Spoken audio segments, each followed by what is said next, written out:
mi dire sa amo ang palitanan og bugas na si Janet Verano mo magpalit na siya og Mimis Humay. Good morning, madam.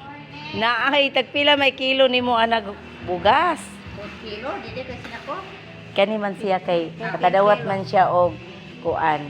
Mimis Humay bugas ni Sir Edward. Sa panalangin. Yes. Oh.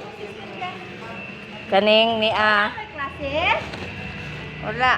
Mimis po na 55, na 58.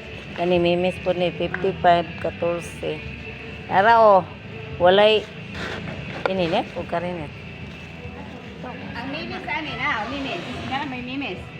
Kung gusto mo mimis. Sa day ni king. Mao ginay mimis nga rice. Buranog pilit. Dili na siya pilit, lamig ko na siya nga bukas. O kiniging, o kining niyang 58. Times ko daw 13. Pila mabayad niya? Buta mo na ko ante. 754. 754.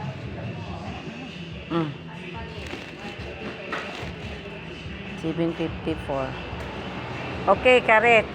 10 kilos.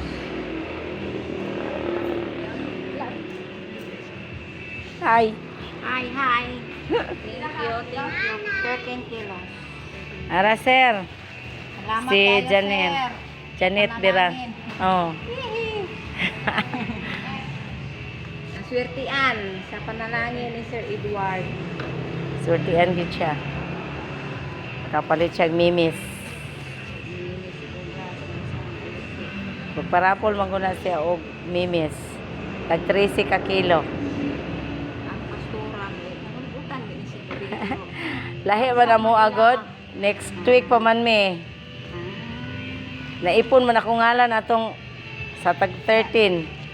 Ama Kung ba? pag sure ana sir, ay dala ango-ango na madagway ne. Ara o, piskay kaayo, wala joy tipasi. Oh, ikaw anak nit.